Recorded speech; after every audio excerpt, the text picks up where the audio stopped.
अस्सलाम वालेकुम viewers, this is Sameera Nisar, CEO web success coach and trainer.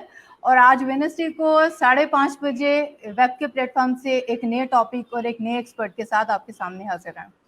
आज मेरे साथ मौजूद है मैम सोफिया सुहेल और इनका प्रोफाइल मेरे सामने है, दैट इज़ रियली इम्प्रेसिव। हम इनकी एक्सपर्टीज से शुरू करते हैं। वो ये कॉन्फिडेंस, ये लैक ऑफ कॉन्फिडेंस को मैनेज करती हैं, स्ट्रेस मैनेजमेंट पे काम कर रही हैं, एंगर मैनेजमेंट पे काम करती हैं, चाइल्ड साइकोलॉजी पे इनकी बहुत ज़्यादा कमांड है, एडिक्शन पे इन्होंने बहुत सा काम किया है। और अगर हम देखें तो ये एसोसिएट हैं कासिम अली शाह फाउंडेशन से और ये इनके साइकोलॉजी विंग को हेड कर रही हैं। इसके अलावा डिफरेंट हॉस्पिटल्स के साथ इनकी एसोसिएशन है, specially government hospital, Liaquat Ali hospital के साथ, और डिफरेंट आर्टिकल्स लिखती हैं। ये साइकोलॉजी से रिलेटेड रिसर्च करती हैं। चाइल्ड प्रोटेक्शन ब्यूरो के साथ ये एसोसिएट हैं और अपना ये एक प्राइवेट क्लिनिक भी रन करती हैं जहाँ पे ये काउंसलिंग्स करती हैं। So very warm welcome Sophia, and I'm really thankful to Qasim Ali Shah foundation कि आप उनके बिहाफ पे जो है अपनी पूरी ऑर्गेनाइजेशन को प्रेजेंट कर रही हैं। I'm very thankful to Qasim Ali Shah साहब. So over to you please ma'am. अस्सलाम वालेकुम, उम्मीद है कि आप सब ठीक होंगे। आज मुझे समीरा ने मौका दिया है ह्यूमन साइकोलॉजी पे बोलने का। Thanks to Samira. समीरा काफ़ी दिन से मुझसे कांटेक्ट कर रही थी, बस कुछ मसरूफियत ऐसी थी, फिर कुछ रमज़ान की मसरूफियत ऐसी थी कि मैं इसको कंटिन्यू नहीं कर सकी, माजरत थोड़ी सी डिले हो गया। ये जो आज का करने का मकसद है वो ह्यूमन साइकोलॉजी पे बात करने का। असल में हम जब बात करते हैं ह्यूमन साइकोलॉजी की तो होता क्या है कि लोगों को अपनी साइकोलॉजी से ज़्यादा दूसरों की साइकोलॉजी जानने का बहुत शौक होता है। अच्छा, ये हमारे यहाँ एक बड़ा कॉन्सेप्ट है कि हम दूसरा क्या सोच रहे हैं हम ये जान जाएं। असल में काम करने की जरूरत इस बात की है कि हम जो है अपनी साइकोलॉजी पे काम करें, अपने अंदर जो खूबियां हैं, खामियां हैं, खूबियों को पॉलिश करने की कोशिश करें, अपनी खामियों को दूर करने की कोशिश करें। बेसिकली साइकोलॉजी का मतलब ये नहीं है कि आप दूसरों की नफ्सियात को जानने की कोशिश करें, बल्कि उसका मकसद ये है कि आप अपने आप को जानें और पहचानें कि हमें हमें क्या करना है, हमारे लिए क्या बेहतर है, हम अपनी ज़िंदगी से किसी को किस तरह आसानियाँ फराहम कर सकते हैं। जी। मेरा अपना मानना है कि आप साइकोलॉजी जब बात करते हैं बेसिकली तो आप सिंपल अगर आप डेफिनेशन सोचें तो ये कि ह्यूमन माइंड और बिहेवियर की स्टडी का नाम है। लेकिन मेरा मानना ये है कि दूसरों के ज़्यादा पहले अपनी ह्यूमन माइंड और जो बिहेवियर उसको समझें, तब हम दूसरों को स्टार्ट कर समझना। ये मेरा अपना मानना ये। जी जी। अच्छा सोफिया, ये सब तो साइकोलॉजी की आपने बात की, लेकिन ये सारी बात शुरू होती है जज्बात से और इमोशन से। तो आप थोड़ा इमोशंस के बारे में हमें बताएं और बुनियादी तौर पे बेसिक कौन कौन से इमोशंस होते हैं जो बाद में चीज़ें कॉम्प्लेक्स होती जो है वो चली जाती देखिए, हैं। मूड और मिजाज को समझने की ज़रूरत है। सबसे पहले तो जो मूड और मिजाज हैं वो बेसिकली इमोशंस के साथ जुड़े होते हैं। जी जी। और मूड आपने देखा होगा, बहुत सारे लोग मूडी बहुत होते हैं। मिड मिनट में मूड स्विंग्स उनके बहुत होते हैं। कभी पल में माशा, कभी पल में तोला, कभी गुस्सा कर रहे हैं, अभी हंस रहे हैं, कभी अग्रेसिव हो रहे हैं, कभी किसी बात पे अचानक से गुस्सा आ जाएगा जो इतनी बड़ी बात नहीं होती, कभी बड़ी बड़ी बातों पे गुस्सा नहीं आता। तो ये जो मूड स्विंग्स होते हैं इनका हमारी पर्सनैलिटी पे, हमारी शख्सियत पे बहुत ज़्यादा असर होता है। मूड बेसिकली जो हम पहले बेसिक इमोशंस की बात करेंगे। बेसिक इमोशंस जो होते हैं वो बेसिकली 3-4 ही हैं, जैसे उससे रिलेटेड बाकी इमोशंस हैं। फॉर एग्जांपल हैप्पीनेस है, सैडनेस है, एंगर है। एंगर, हैप्पीनेस, लव, ये बेसिक इमोशंस है, इनसे रिलेटेड ही बाकी इमोशंस बनते हैं। फॉर एग्जांपल अब हम खुश हैं तो उसमें हमारे ग्रेटफुलनेस आ जाएगी, हमारे ब्लिसफुल आ जाएगा। अगर हम एक्साइटेड भी हो सकते हैं, हम एक्साइटेड भी हो सकते हैं। अब अगर हम एंगर की बात करते हैं तो हेट आ जाएगा उसके अंदर, हम नफरत करना शुरू कर देते हैं उसके अंदर। फिर आप कहते हैं कि एग्रेशन में फिर वो और मजीद जो है ना, कर सकते हैं हम किसी को, हर्ट भी करते हैं, गलत अल्फाज भी बोलते हैं, हम बहुत सारी चीज़ों को कर रहे होते हैं। जी जी। इसी तरह मोहब्बत जहाँ दुनिया फतह की जा सकती है, वहाँ पे उस मोहब्बत को गलत लस्ट का नाम लेकर बहुत सारे गलत काम भी किए जा सकते हैं।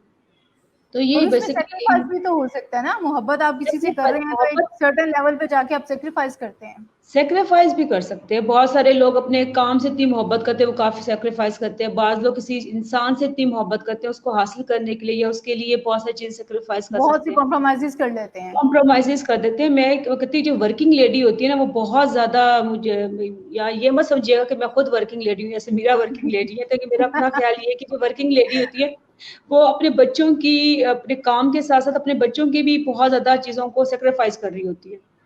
ऐसी है, एग्रीड। ठीक है। तो सोफिया ये तो बिल्कुल ऐसे है जैसे बेसिक कलर्स होते हैं और उससे हम डिफरेंट शेड्स और डिफरेंट कलर क्रिएट करते हैं, इसी तरह इमोशंस एग्जैक्टली हैं और इससे बड़े कॉम्प्लेक्स किस्म की इमोशंस भी क्रिएट हो रहे होते हैं। तो कॉम्प्लेक्स जैसा के कि जिस तरह के आज हमने ये टॉपिक किया, हमारी टैगलाइन ये है कि हमने मूड और मिजाज का फर्क, बहुत सी जगहों पे हम दोनों को एक ही मीनिंग में यूज कर रहे होते हैं, मूड और मिजाज को एक ही समझ रहे होते हैं। तो इस पे थोड़ी सी रोशनी डालिएगा, क्या ये डिफरेंट है और किस तरह से डिफरेंट है? अच्छा, मूड का मतलब है कि वक्ती कैफियत, ओके। ठीक है। ठीक हो वक्ती गया। कैफियत है, फॉर एग्जाम्पल। अच्छा, वो वक्ती कैफियत कुछ लोगों के लिए बड़ी लाइट होती है। For hmm. एग्जाम्पल, मैं डिप्रेस हूँ, वक्ती तौर पे हूँ, और फिर मैं ठीक हो गई, लेकिन उसको बार बार एक ही घंटे के अंदर मैं 3-4 दफा जो हंस रही हूँ और 3 दफा उदास हो रही हूँ, मीन्स कि मैं मूडी हो गई हूँ। अच्छा। ये वक्ती कैफियत मेरी बदलती रह रही है, बदलती जा रही है, बदलती जा रही है, तो ये मूडी है। ठीक है। मिजाज होता है मुस्तकिल रवैया, मुस्तकिल मेरी जो जो मेरा मुस्तकिल एक इमेज है, जो मेरा मुस्तकिल एक चीज है, मेरे अंदर मुस्तकिल कैफियत का नाम मिजाज है। अनफॉर्चुनेटली होता ठीक हो ये है गया, कि हम यानी जो इतने, वक्ती कैफियत है बिल्कुल ठीक है। वो मूड है, और जो मिजाज है वो मुस्तकिल कैफियत का नाम है। अब ठीक होता हो क्या गया। है कि आपने अपनी सोसाइटी में बहुत सारे लोग ऐसे देखे होंगे जिनके बारे में हम कहते हैं वो बहुत जल्दबाज है, वो तो बहुत गुस्से का तेज है, वो तो ऐसे फैसले करता है। बेसिकली वो अपने मूड के तहत होते हैं। जैसे हज़रत अली का कॉल है कि इमोशंस में, जज्बात में आकर गुस्से और खुशी में फैसला ना करें। बेसिकली जी जो जी। मूडी पर्सन होता है वो दिल से फैसला करता है, जल्दबाज होता है, बेसब्रा होता है। हम्म। होता क्या है, होता ये है कि वो मुसलसल उस मूड के तहत रहते रहते वो उसके मिजाज का हिस्सा बन जाता है। हम्म। इस तरह ये इंटरलिंक हो जाते हैं। कुछ यानी लोग अगर होते हम हैं, मूड की केयर नहीं करते तो वो हमें in the long run effect कर रहा है मजाज के हवाले से, हमारे एग्जैक्टली मजाज का हिस्सा बन जाएगी वो चीज। वो एग्जैक्टली आपके मिजाज का हिस्सा बन जाएगी। और फिर जब मिजाज का हिस्सा बन जाती है कोई चीज, तो उसको क्योंकि वो इतनी स्ट्रांग बाइंड हो जाती है कि इसको तोड़ना थोड़ा सा मुश्किल हो जाता है। हम्म। तो ये थोड़ा ये नहीं, बहुत बेसिक मुश्किल हो जाता है, समटाइम्स बहुत मुश्किल हो बहुत जाता है अपने मुश्किल होता है। मिजाज। खास तौर पे आप देखिए, मुख्तलिफ आप अपने कुलीस को देख लें, आप अपने घर में रहने वाले लोगों को देख लें, अपने रिलेटिव्स को देख लें, अपने जानने वालों को देख लें। कुछ लोग, कुछ कैरेक्टर्स आपको लाजमी नजर आएंगे जिस मिजाज को लेकर जो शुरू में मूडी थे, उन्होंने काम ही नहीं किया इस पे कि हमें we need to work on it. अब उन्होंने ऐसे काम नहीं किया तो वो उनके मिजाज का हिस्सा बन गया। आप देखिए, हम कुछ लोग कैरेक्टर ऐसे होते हैं, हम बात करते हैं कि वो तो गुस्से का बहुत तेज है, ऐसे ही है। वो तो बहुत जल्दबाज है, वो तो बहुत बेसब्रा है। बेसिकली मूड्स थे पहले उसके वो, लेकिन हम्म। क्योंकि उसने काम नहीं किया तो वो उसकी शख्सियत का, मिजाज का हिस्सा बन गया। यानी अगर प्रॉपर्ली एड्रेस नहीं करेंगे तो ये चीज बहुत कॉम्प्लेक्स हो सकती है। बहुत ज्यादा कॉम्प्लेक्स होती है। देखिए, हमारे मूड मिजाज ही तो हमारे बिहेवियर्स पे शो होते हैं। ऐसे ही है। ठीक है। अच्छा, हमारा जो पहले जैसे आपने स्टार्ट लिया था कि हमें अपनी असेसमेंट पहले करनी चाहिए साइकोलॉजी में, हमें दूसरों की साइकोलॉजी नहीं जानने की तरफ लगना चाहिए। जी। तो हमारे पास इस वक्त एक हमारे व्यूअर्स हैं, रियाज अहमद, उनका क्वेश्चन है कि क्या कोई शख्स खुद को जज कर सकता है? कैन वन जज one self the right way? क्या खुद से असेसमेंट हो सकती है, सेल्फ असेसमेंट? देखिए, सेल्फ असेसमेंट के बहुत सारे टूल्स हैं। सबसे पहले तो आपको एक्सेप्ट करना है ऑनेस्टली कि मेरे अंदर ये कमी है।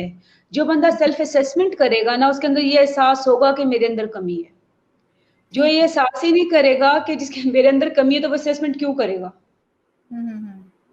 लेकिन असेसमेंट इसका जरूर मतलब ये है करें। कि हम असेस असेसमेंट कर करने की, सकते हैं, खुद से असेस हो सकता है ये। असेस कर सकते हैं, ऑनेस्टली असेस करें ना। देखें, आपके हम्म। और अल्लाह के दरमियान में कोई नहीं है। आप जो करते हैं, जो बिहेवियर शो करते हैं, एक होता है जो हमने बाहर की दुनिया के लिए, एक होता है जो हमारे अंदर की दुनिया को पता होता है। हम्म। तो जो अंदर की दुनिया में बता रही होती है, एक घंटी होती है जो हमें बता रही होती है ये गलत है, ये हम गलत कर रहे हैं, ये बिहेवियर गलत है, मैंने ये गलत बोला, मुझे ऐसा नहीं बोलना चाहिए था, मैंने किसी को हर्ट कर दिया, ये मेरे अंदर खामी है। तो अपनी सेल्फ असेसमेंट करने का सबसे अच्छा तरीका ये है कि आप कॉपी पेन लें। कागज पेन का सबसे अच्छा इस्तेमाल जो है ना, सबसे बेहतरीन इस्तेमाल ये है कि आप एक अपने पेपर पेन लें और उस पे अपने लिखें कि मेरे अंदर क्या कमी है, क्या नहीं है। आप अपने इमोशंस को इस तरह असेस कर सकते हैं कि किस मौके पे मैं किस तरह इमोशन की डायरी बना लें। आप ये लिख सकते ओके, हैं कि जी इमोशनल डायरी, कि राइट। मैंने किस मौके पर मुझे आपको समटाइम ऐसा होता है ना कि हम सोचते हैं यार मैंने कुछ ज़्यादा ही गुस्सा कर दिया, या मैंने कुछ ज़्यादा रिएक्ट कर दिया, या मैंने कुछ ज़्यादा ही अपने इमोशंस का इज़हार कर दिया। तो उसको लिखें और फिर बाद में ये नेक्स्ट टाइम सोचें कि मैंने, जब हम लिखते हैं तो हमें चीज़ें याद रहती हैं। तो आप लिखें कि नेक्स्ट टाइम मैंने इस तरह की सिचुएशन में मैंने इस तरह का रिएक्ट नहीं करना, या इस तरह का रिस्पॉन्स मैंने नहीं करना, या इस तरह के जज़्बात का मैंने इज़हार नहीं करना। जी। तो फिर सफिया आपको हमारे साथ एक, जी जी सॉरी टू इंटरप्ट यू, एक और क्वेश्चन है आजम नजीर की तरफ से। वो कह रहे हैं how we can avoid negative things being a part of our मिजाज, ये हमारी तबीयत का हिस्सा ना बन जाए नेगेटिव चीजें, हम इसे अवॉइड कैसे कर सकते हैं? देखें, अवॉइड करने के बहुत सारे तरीके। सबसे पहले आप उसको एक्सेप्ट करेंगे ये गलत है, ठीक है। समटाइम ये होता है कि कुछ चीज़ें हमारी इन्वायरमेंट में इसके कुछ ऐसे लोग मौजूद होते हैं जो बहुत करीबी भी होते हैं और वो नेगेटिव होते हैं। आप सिर्फ ये सोचें कि अब जो नेक्स्ट सामने वाला पर्सन है वो किसी मुश्किल का शिकार है, वो अपने आप को असेस नहीं कर पा रहा कि वो किसी गलती का शिकार है। तो क्या बेहतर नहीं है कि हम अपने आप को सबसे पहले तो ये जहन में रखें कि कोई भी परफेक्ट नहीं होता। इस बात को जी मद्देनजर रखना है, कोई परफेक्ट नहीं है। हम किसी को भी परफेक्टली जज नहीं कर सकते ये परफेक्ट हो, परफेक्ट कोई नहीं है। हुज़ूर पाक सल्लल्लाहु अलैहि वसल्लम की ज़ात के अलावा कोई परफेक्ट अल्लाह ने डिक्लेयर नहीं किया, मिसाली नमूना भी इनको कहा गया। तो आपने दूसरे को भी जब असेस करना है, ये समझना कि दूसरा नेगेटिव है, तो आपने उसको, अगर वो आपका करीबी है तो उसको आप कहें कि भी ये चीज़ आपकी नापसंद है मुझे, और आपको लगे कि इसको मैं नहीं कह सकता, तो आप उससे अवॉइड ये करें कि जी आप उससे थोड़ा सा स्टेप फॉरवर्ड, स्टेप बैक हो जाए। फॉर एग्जाम्पल ज़रूरत से ज़्यादा ताल्लुकात ना रखें, ज़रूरत से ज़्यादा मैं उनके साथ उनकी कोशिश करें कि उनके किसी भी मामला से ज़रा दूर रहें, क्योंकि जब भी आप नेगेटिव लोगों के मामला में दखल देने की कोशिश करेंगे वो बाउंस बैक करेंगे। तो इसलिए ओके। बेहतर ये है कि उनसे थोड़ा सा अवॉइड करें। कुछ रिश्ते ऐसे होते हैं, कुछ लोग ऐसे होते हैं जिसे हम अवॉइड नहीं कर सकते, लेकिन खामोशी बेस्ट इलाज होता है। ओके, यानी आप ये चाह रही हैं कि अगर हम चाह रहे हैं कि नेगेटिव चीजें हमारे मिजाज का हिस्सा ना बने, तो नेगेटिव चीजों से थोड़ा सा एक स्टेप थोड़े पीछे हट जाएं हम। पीछे रहते ठीक हैं। हो गया, चाहे वो ठीक, रिलेशनशिप के फॉर्म में हो, चाहे वो जिस तरफ से भी आपको लग रहा हो कि एक नेगेटिव एनर्जी आ रही है आपकी तरफ, उसको अवॉइड करें। ठीक हो अवॉइड गया। कर। ठीक। अच्छा, सोफिया, ये है कि जो हमारे जज्बात होते हैं और हमारी जो सोच होती है, इनका आपस में क्या लिंक है? देखिए, सबसे पहले थॉट्स, किसी भी चीज़ को हम देखते हैं हमारे अंदर ख्याल पैदा होता है, ठीक है। फॉर एग्जांपल अब मैं इधर मेडिटेशन कर रही हूँ, अब वहाँ से अगर कोई खुदा ना खास्ता शेर आ जाए, ठीक है। हम्म। अच्छा, मेरे ज़हन में इसको ख्याल आएगा कि ये शेर है। अच्छा, ये ख़्याल मेरे अंदर ये डेवलप करेगा, इमोशन डेवलप करेगा कि ये तो मुझे, ख़्याल मुझे कहेगा ये तो इससे डरना चाहिए, ये तो खौफ़ज़दा होना चाहिए। इमोशन क्रिएट हो जाएगा मेरे अंदर डर का। हम्म। और मैं क्या करूँगी, कोशिश करूँगी इससे अवॉइड करने की, मैं इससे एस्केप लेने की कोशिश करूँगी। कोई भी जो पहले एक थॉट होता है किसी भी चीज़ के लिए, पहले एक थॉट आता है। फॉर एग्ज़ाम्पल दुनिया में जितनी भी इजादात हुई है ना, वो किसी ख़्याल के तहत ही हुई हैं। जी। ठीक है। उसके बाद उसके अंदर तजस्सुस पैदा हुआ, इमोशंस पैदा हुए कि मुझे इसको हल करना है, उसके लिए जज़्बात पैदा हो गए, और फिर हुआ क्या कि वो इजादात बनती चली गई। किसी भी सोच और हमारे बिहेवियर्स में, हम बिहेवियर कब शो करते हैं, जब हम ख्याल करते हैं, इससे हमारे रिलेशनशिप, हमारे इमोशंस अराउज़ होते हैं, फिर हमारा बिहेवियर आता है। ये शेर चीज देखा, स्टार्ट थॉट से हो रही है।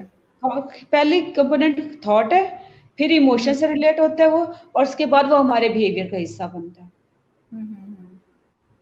बिल्कुल बिल्कुल, ठीक हो गया। जी। ठीक है। अच्छा, सोफिया, मेरा नेक्स्ट क्वेश्चन है कि जज्बात हमारे करैक्टर पे या हमारे किरदार पे किस तरह से असरअंदाज होते हैं? देखिए, जज़्बात तो बहुत ज़्यादा असरअंदाज़ होते हैं हमारे ख़्याल में, हमारी ज़िंदगी का बहुत सारा हिस्सा हमारे जज़्बात पे होता है, ठीक है। आजकल कहा जाता है जो सबसे ज़हीन आदमी वो नहीं जिसका जो आईक्यू लेवल बेहतर होगा, जिसकी इमोशनल इंटेलिजेंस बेहतर है, वो सबसे ऐसे ही है, ज़हीन है। अब इमोशनल इंटेलिजेंस पे चल रही है सब चीज। इमोशनल इंटेलिजेंस पे चल रही है। इमोशनल इंटेलिजेंस बहुत ज़रूरी है हमारे लिए, हमारे करैक्टर के लिए बहुत ज़रूरी है। हम किस मौके पे, किस जगह पे क्या बोलना और क्या रिएक्ट करना है, किस तरह बोलना है, क्या रिस्पॉन्स करना है, ये चीज़ें तो हमारे करैक्टर को शो करती हैं। जी। आप ये देखिए ना, खुदा ना खास एक डेथ हो जाए फैमिली में, उसके अगर 4 बच्चे हों तो चारों का उसका एक्सप्रेस करने का अंदाज डिफरेंट होता है। ऐसे ही है।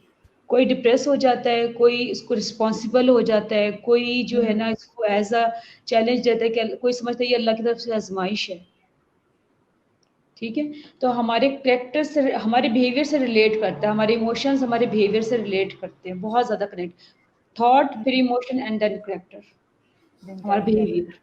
ओके, हमारे पास नेक्स्ट क्वेश्चन है अजमत सरफराज की तरफ से, do moods last longer than emotions? Do moods lost, last longer than emotion, के इमोशंस की निस्बत मूड हाँ, जो है वो ज्यादा देर तक मतलब वो रहते हैं, नहीं, उनका असर देखिए रहता है। आप अगर अपने इमोशंस पे काबू पा लें तो आपके मूड्स बने ही ना। हम्म। ठीक है ना? मूड्स बेसिकली रिलाय करते हैं इमोशंस पे। ठीक है? अगर आप अपने इमोशंस पे काबू पाना अगर आपको आ जाए तो फिर आपके मूड स्विंग्स नहीं होंगे। आपको अच्छा। पता होगा कौन से राइट टाइम पे राइट बिहेवियर मैंने शो करना है या इमोशन को ज़ाहिर करना है। जी, हमारे साथ गुजरावाला से गौहर परवेज हैं, वो कह रहे हैं कि what is the difference between mood and emotions? Mood and emotions, जी जी। मूड्स एंड इमोशंस, बड़ा अच्छा सवाल है। इमोशंस मुख्तलिफ किस्म के हैं, ठीक है? मूड्स भी मुख्तलिफ किस्म के हैं। इमोशंस होते हैं जो हम अंदर फील करते हैं, मूड्स उनके इजहार का तरीका है। ओह, अगर हम ठीक बैड है? फील कर रहे हैं तो हो सकता है मैं एंग्री हो रही हूँ, अगर तो वो हमारा मूड है। अगर अगर मैं बैड फील कर रही हूँ तो मैं उदास हो जाऊंगी। ठीक है? हम्म। और अगर मैं गुस्से में हूँ तो मैं उसका इजहार करूंगी। हम्म। मूड्स बेसिकली इजहार का तरीका है, इमोशन के इजहार का तरीका है यानी मूड्स। इमोशंस अंदर कोई डिस्टरबेंस कर रहे होते हैं और हम जिस तरह से उसको बाहर निकालते हैं वो हमारा जो है वो मूड हो जाता है, उस मूड को हम डिपिक्ट कर रहे होते हैं, बाहर हम दिखा रहे होते हैं कि हम अंदर से इस वक्त कैसा फील कर रहे ऐसा फील कर रहे हैं, हैं। जी बिल्कुल एग्जैक्टली। जी। जी Sofia, I am just waiting कि कोई और अगर व्यूअर्स की तरफ से हमारा क्वेश्चन आए तो हम उसको लें, अदरवाइज फिर हम इसको थोड़ा क्लोजिंग की तरफ लेके जाते हैं। अच्छा समीरा, एक बात मैं ज़रूर कहना चाहूँगी कि हम लोगों में ये टेंडेंसी बहुत ज़्यादा है कि हम मूड्स पे और अपने मिजाज पर, इमोशंस पे काम नहीं करते। अच्छा। हमें ये इमोशनली इंटेलिजेंट बंदा वही होता है जिसको पता हो कि किस जगह पे, मौके पे मैंने किस तरह रिएक्ट करना है, किस तरह बिहेव करना है, मैंने किस तरह लेकर चलना है, चाहे वो ऑफिशियल मामलात हों, चाहे वो पर्सनल मामलात हों। और कामयाब बंदा मुझे लगता है ना, जज्बाती तौर पे पुख्ता बंदा वो होता है जो कि मुस्तकिल मिजाज होता है, जो कि बेसब्रा नहीं होता, जो कि आपको जो के ताल्लुकात को बेहतरीन लेकर चलता है, जो तमाम ताल्लुकात को बेहतरीन तरीके से लेकर चलता है, उसको पता है किस रिश्ते की कहाँ जगह है, वो इमोशनल इंटेलिजेंट है बंदा। और जो अपनी पर्सनल और प्रोफेशनल लाइफ को मिक्स अप नहीं करता, जी सोफिया, वो आपने जैसे कहा कि हम, जी जी सॉरी टू इंटरप्ट, आपने जैसे कहा कि हम मूड को जब प्रॉपर्ली एड्रेस नहीं करते तो हमारे मिजाज का हिस्सा बन जाता है और वो हमारे करेक्टर का वो डिपिक्ट हो रहा होता है उस तरह से। तो अगर हमें पता चल गया है कि एक नेगेटिव मूड है या नेगेटिव इमोशन है और वो फिर मूड की फॉर्म में हम उसका इजहार कर रहे हैं बार बार, और हमें पता भी है कि चीज़ गलत है और हम इसे ख़त्म भी करना चाहते हैं, तो हमें गाइड करें कि हम किस तरह उसको से गेट रिड कर देखिए सकते हैं। सबसे ज़्यादा प्रॉब्लम जो मिजाज, जो मूड जिसको ज़्यादा प्रॉब्लम क्रिएट करता है ना, वो हमारा गुस्सा है, हम्म। जो हमारे बहुत सारे मामलात को बिगाड़ देता है। और ठीक है ना, ये वो गुस्सा सबसे ज़्यादा वो है जो क्राइम की तरफ ले जाता है, जो हम्म। बहुत सारे डिज़ास्टर करता है। तो सबसे पहले एंगर मैनेजमेंट उनको आनी चाहिए, अपने आप को, इमोशंस को कंट्रोल करना। देखिए जो 12 मिनट की थ्योरी है ना, वो बेहतरीन थ्योरी है, आपने जो पढ़ा होगा इस चीज़ के बारे में। जो हमारे इमोशंस हैं उनका अराउजल जो है ना, वो तकरीबन 12 मिनट के लिए होता है हमारे ब्रेन में। अब वो अगर हमें उसको पे कंट्रोल करना आ जाए, अगर हम वो 12 मिनट कंट्रोल कर लें, तो हम अपने इमोशंस के अराउजल पे कंट्रोल कर लेते हैं। और फिर इमोशन जब कंट्रोल में होंगे और हम उसकी प्रैक्टिस करेंगे, देखिए कोई भी चीज़, जब मेरे पास पेशेंट आते हैं ना, तो वो कहते हैं कि मैं इनको जो टिप्स बताती हूँ आपको ये करना है, तो होता क्या है कि वो 2-4 दफ़ा प्रैक्टिस करते हैं, उसके बाद छोड़ देते हैं। फिर कहते हैं फ़र्क नहीं पड़ता। देखिए पानी में ताकत नहीं होती कि पत्थर में सुराख कर सके, लेकिन वो मुसलसल गिरता है तो सुराख कर देता है। ऐसे ही है। ठीक है? कंसिस्टेंसी, किसी भी चीज की कंसिस्टेंसी जरूरी है। अगर मुझे पता है ना मेरे मेरे मूड और मिजाज, मेरा मूड मिनट मिनट में मूड स्विंग्स होते हैं, तो मुझे सबसे पहले जरूरत होती है कि मुझे इस पर काम करूं, मैं इस पर कंट्रोल करना सीखूं। मैं सोच लूं कि अच्छा अब ये सिचुएशन आई है, मुझे इस पर अपना रिस्पॉन्स करना, रिएक्ट नहीं करना। और अगर मैंने जो भी डिसीजन लेना है वो मैंने 12 मिनट के बाद देखना है, क्योंकि आपने कहा कि उसका टाइम स्पैन इतना होता है, टाइम इसीलिए कहते हैं कि ना स्पेंड खुशी में कोई फैसला करें और ना गुस्से में करें। देखिए 12 मिनट का जो, अगर कोई इंसान सीख ले ना 12 मिनट की थ्योरी को समझ ले और सीख ले अपने इमोशन को कंट्रोल करना, तो देखिए क्राइम रेट कम हो जाए, कत्ल ना हो, गुस्से में जो कत्ल हो जाते हैं, जो के रेप्स होते हैं, ये सारी चीजें नहीं होंगी अगर वो 12 मिनट अराउजल पर कंट्रोल आ रहे हैं उनको। जी, इसलिए हमारे साथ इस वक्त आमिर महमूद हैं। जी जी जी जी जी जी, हमारा नेक्स्ट क्वेश्चन है, आमिर महमूद है हमारे साथ, वो कह रहे हैं हम अपने एहसासात पर कैसे काबू पा सकते हैं। एहसासात पे काबू नहीं पाते, हम अपने जज्बात पे काबू पाते हैं। एहसासात तो फीलिंग्स हैं जो लाइट सी होती हैं, जिनको एहसासात नहीं से आप इमोशंस किस तरह काबू पा सकते हैं। पहले आप ये असेस करें कि क्या ये इमोशन शर को लेकर है कि खैर को लेकर है। अगर वो खैर को जी लेकर है तो फिर इसको आप जनरेट कर लें कि आप किस तरह उसको फैला सकते हैं। और अगर वो शर से रिलेटेड है तो सबसे पहले आप ये करें कि अपने अंदर जो ब्रीदिंग एक्सरसाइज है वो जरूर करें। इमोशंस को कंट्रोल करने के लिए ब्रीदिंग एक्सरसाइज बड़ी काम आती है। आपको ब्रीदिंग एक्सरसाइज करें, अपनी सेल्फ असेसमेंट करें, अपने आप को चेक एंड डेली अपने चेक एंड बैलेंस करें। रात को सोने से सोएं तो सोते वक्त सोचें कि आपने आज कहा कि वो अपनी इमोशन डायरी एक बनाएं, आपने मेंशन इमोशन किया डायरी बनाएं। इमोशन फिर डायरी। आप रात को सोते वक्त जरूर सोचें कि आज मैंने कोई गलत जुमला, गलत बात या गलत किसी को हर्ट तो नहीं कर दिया। जी जो जी रात की जो असेसमेंट होती है ना, वो आपको सारा दिन बताते हैं कि आपने क्या किया और क्या नहीं किया। अपने से जी ऑनेस्टली अपने आप को जज करें, अपने आप को समझने की कोशिश करें मैं कहाँ गलत हूँ। बिलफर्ज आपको लगता है कि आप अपनी असेसमेंट सही नहीं कर पा रहे हैं, तो आप किसी ऐसे जी जी मुखलिस दोस्त से मशवरा ले लें जो आपका ट्रू दो, जो आप समझते होंगे ट्रू दोस्त है आपका, वो आपके बारे में सही बताएगा। फिर उस पर काम करना शुरू करें, वन बाय वन काम करें तो सब कुछ ठीक हो जाता है। जी सोफिया, इसके लिए हमें क्या एक्सपर्ट्स की कोई, या जो स्पेशलिस्ट हैं इस फील्ड के, उनसे हेल्प ले लेनी चाहिए अगर हमें लग रहा है कि हमें इस तरह से मूड का कोई प्रॉब्लम आ रहा है या हम खुद को असेस नहीं कर पा रहे, देयर इज समथिंग लाइक, देखें तो हमें अगर कंसल्ट करना चाहिए। मुझे ये लगता है कि देखें आप अपने असेसमेंट आप खुद भी बहुत बेहतर तरीके से कर सकते हैं, लेकिन होता ये कि हम अपने आप को सही आईने में देखने के आदी नहीं है, हमारा पूरा मुआशरा ही जी आदी नहीं। ऐसे ही है, ऐसे ही है। ठीक है, तो अगर आपकी आपके इमोशन इतना अराउजल पे है और आपको उसको फेस करना पड़ रहा है गुस्से, मेरे पास जो आते हैं बहुत सारे लोग ऐसे आते हैं जो इंटरनेशनल काउंसलिंग भी होती है, तो वो ऐसे आते हैं कि जो एंगर मैनेज नहीं कर पा रहे होते, वर्क और घर के काम को खवातीन मैनेज नहीं कर पा रही होती हैं। तो मैं उनको सिर्फ ये कहती हूँ कि आप सबसे पहले अपने आप को मैनेज करना, जब आपकी पर्सनल और प्रोफेशनल लाइफ डिस्टर्ब होना शुरू हो जाए ना, तो फिर then you need to consult an specialist.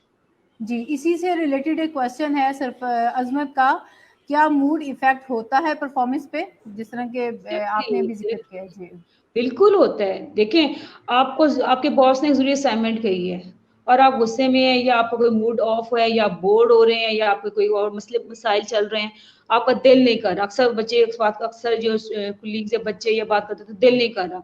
अच्छा, बॉस ने तो ज़ाहिर है आपसे काम मांगना है, ठीक है, ऐसे ही है। उन्हें कहना है जी काम दे तो काम ये तो नहीं कहना कि बुरे मूड में है तो काम ना करें। काम ना करें। तो फिर तो मूड स्विंग्स पे अगर बॉस चलने लगे तो फिर सारे ऑफिसेज बंद हो फिर तो जाएंगे, काम ही रह जाए सारे। काम ही ठीक कह रही खत्म हो हैं जाएगा। आप।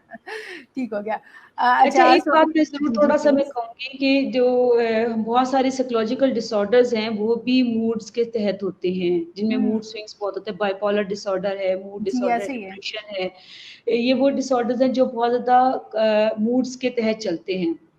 तो अगर आप समझते हैं कि आपके मसाइल ऐसे हैं, मूड्स के मिजाज के ऐसे मसाइल, जो इतने ख़राब मूड जो आपके मिजाज का हिस्सा बन गया, जो आपके करैक्टर को गलत प्रेजेंट कर रहे हैं लोगों के सामने, आपके किरदार को गलत तशबीह दे रहे हैं। कोई अगर आपको कह रहा है बेसब्रा है, कोई आपको कह रहा है गुस्से वाला है, कोई आपको कह रहा है कि आप हर बात पे जो है ना जल्दबाजी करते हैं, तो आपको समझना चाहिए कि मुझे इस पर काम करने की ज़रूरत है। हमारे यहाँ बहुत असेस करें, अगर आपकी पर्सनल और प्रोफेशनल लाइफ डैमेज होना शुरू हो गई है, आपके ताल्लुकात ख़राब होने शुरू हो गए हैं, तब आपको चाहिए कि किसी किसी भी स्पेशलिस्ट से कंसल्ट करें ताकि आप इससे बाहर निकल सकें। जी। अच्छा सोफिया, जैसे कि कहा जा रहा है कि गुस्सा अगर आपको आता है तो पानी पिएँ, तो ये क्या, इसके साथ क्या लिंक है चीज़, इसका देखिए क्या पीछे इसकी साइंस क्या है या थ्योरी क्या है इसकी? देखिए गुस्सा बेसिकली हदीस पाक है कि आप पानी पी लें, ठीक है? असल में गुस्सा बना है आग से और आग को सिर्फ़ पानी ठंडा करती है, जी, जी, जी, जी। ठीक है? इसलिए कहा जाता है पानी पी लें, पानी इसीलिए पिलाया जाता है कि आप पानी पी लें, उठे हैं, खड़े हैं तो बैठ जाएँ, बैठे हैं तो लेट जाएँ, अपनी यानी जगह अपना तब्दील पोस्चर कर चेंज कर लें, रिलैक्स हो जाएँ, पहले से पोस्चर ज़्यादा चेंज रिलैक्स करें, फॉर्म में आ रिलैक्स हो जाएँ। जाइए, अपने आप को कुछ मैं अक्सर पेशेंट को कहती हूँ कि अगर आपको इवन कि अगर आपको पेशेंट के हिसाब से अगर आप मज़हबी हैं, तो आप नाते सुनना शुरू हो जाएँ। और अगर आप इतने हुँ। मज़हबी नहीं हैं, आप अपनी पसंदीदा मूवी लगा कर देखना शुरू हो जाएँ। ये किसी भी इमोशन के लिए है। अगर कोई भी इमोशन, कोई भी नेगेटिविटी आपके इर्द-गिर्द है और आप उससे बाहर जा रहे हैं, तो आप फ़ौरन टेंशन डाइवर्ट करने की कोशिश करें, ना कि उस इमोशन में, उस सिचुएशन में आप इंडल्ज हो जाएँ, फिर आपके लिए बहुत ज़्यादा प्रॉब्लम क्रिएट हो जाती है।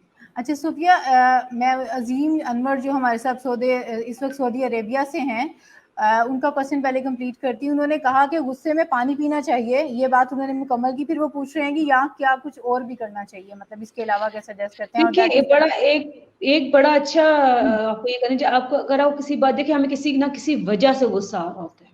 सबसे अब जी। पहले हमने असेस करना है कि जो मुझे गुस्सा आ रहा है, इसकी क्या राइट रीज़न है? हुँ, हुँ, हुँ। ठीक है?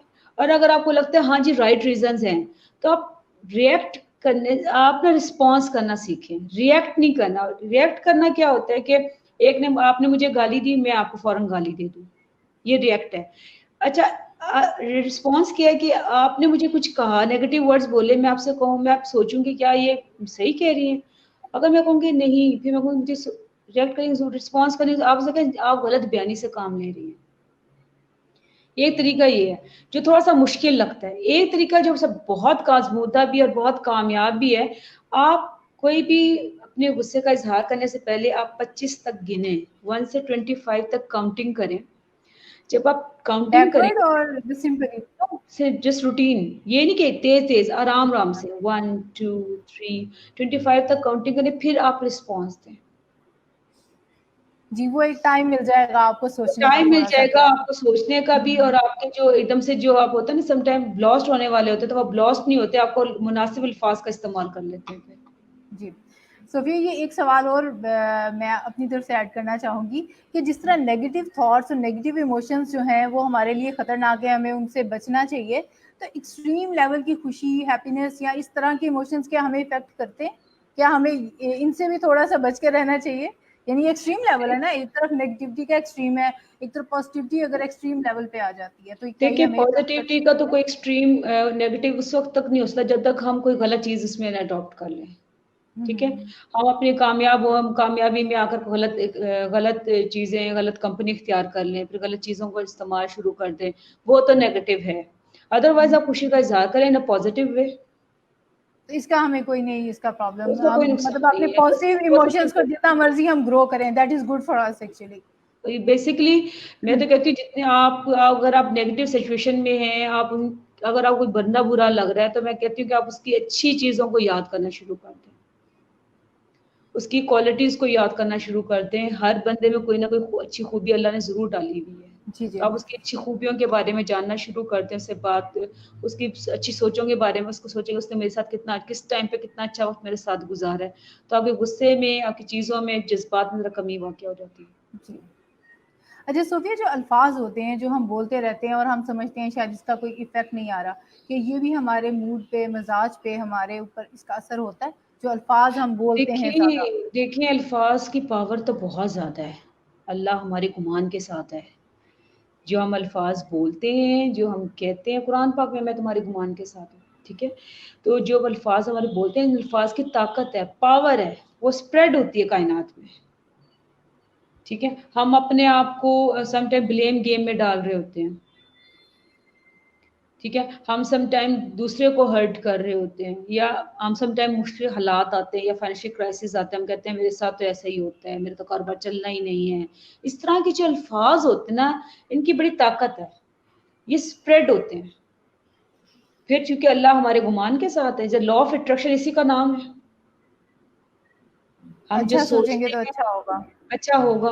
अगर हम बुरा सोचेंगे, देखिए कायनात किस्मत का बहुत हाथ है, मैं मानती हूँ, बट ये ज़रूरी नहीं कि हर बात को हम कायनात और किस्मत, हम किस्मत पे ही डालकर फारिग हो जाएँ। जी। इसलिए किसी अल्फाज़ का चुनाव बैक एंड पे बेखून है, हमारा भी इसमें रोल है, वी कैन रोल है। Control the things. हुँ, जी।